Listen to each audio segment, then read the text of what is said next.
Hey guys, what's going on? It's your boy Roberto back with another video. Guys, let's talk about a couple things going down today, but the big one is, of course, Fernando Tatis Jr., the face of baseball, the hottest player right now, the most exciting, most electrifying player in the major leagues right now. It's gonna get an extension this early, so soon? Why? And why is it so cheap is my question. But before that, we're gonna talk about Kyle Schwarber, who just signed a 1-year, $10 million deal with the Nationals, who the Nationals have been doing a lot of stuff ever since Bryce Harper left. They won the World Series. Soto's getting hot. They've been signing a couple players here and there. Now they got Kyle for a year, who did great in 2019. I think it's gonna be a great addition to the Nationals. But man, Bryce Harper left, and it looks like they were like, okay, now we can win a championship. I don't know. Bryce Harper, I like Bryce Harper. I've been following him since he was 16 from Las Vegas. Speaking of Las Vegas, another Las Vegas boy, Kris Bryant, is on the trade block. Could be traded here in the next 2 days, 1 day, by the end of this weekend. That's crazy what Chicago Cubs are doing. I don't know what they're doing. Are they going for a rebuild? Are they going to get rid of more players? Are they going to trade more players? Hey, send us Kris Bryant over to the Rangers. We got a fellow Las Vegas boy, and his name is Joey Gallo, and that kid can hit some bombs. Would love to have him in the outfield or in third base, and have Joey Gallo in right field, and just both be hitting bombs, both be just the top veterans in the Rangers, just helping the young guns coming up grow and take a run at this championship. Now let's get into it. Fernando Tatis Jr. is reportedly in talks to get extended 11 years, $320 million.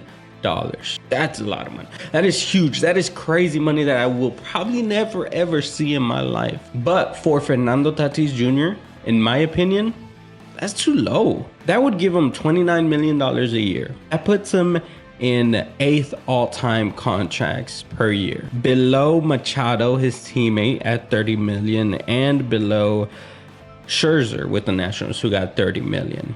But it puts him right above Roger Clemens, who got $28 million a year when he signed with the Yankees. Now, crazy. He may not be all about the money, but we're talking about the face of baseball, the most entertaining, the most fun, bat flipping, home run hitting, grand slam hitting at 3-0 pitches against my Rangers.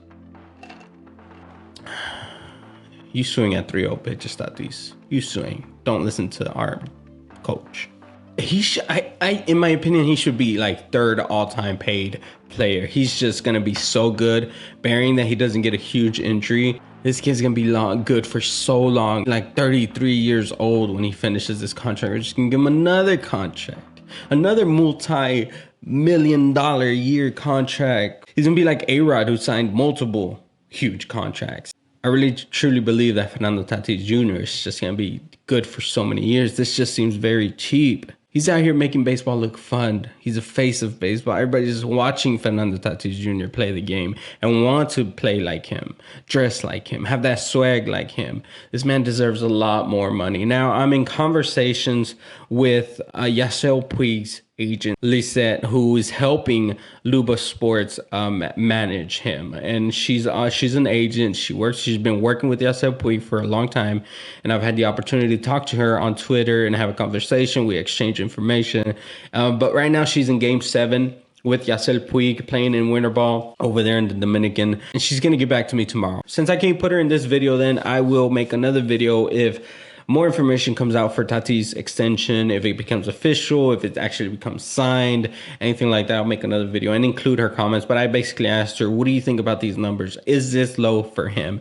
Is this too cheap? Is this like the right market? What are your opinions? And we'll get all that information. Maybe I can ask her about Puig and see if there's any more information about where he's going, what he's leaning to. And over the past couple of days, multiple sources have shown me that AJ Preller is in the Dominican and talking to Tatis Jr. Jose, the writer of the Pio Deportes article, go check out the article if you haven't. He's the one that put out that he had 2 sources that told him that they are in conversation for an extension.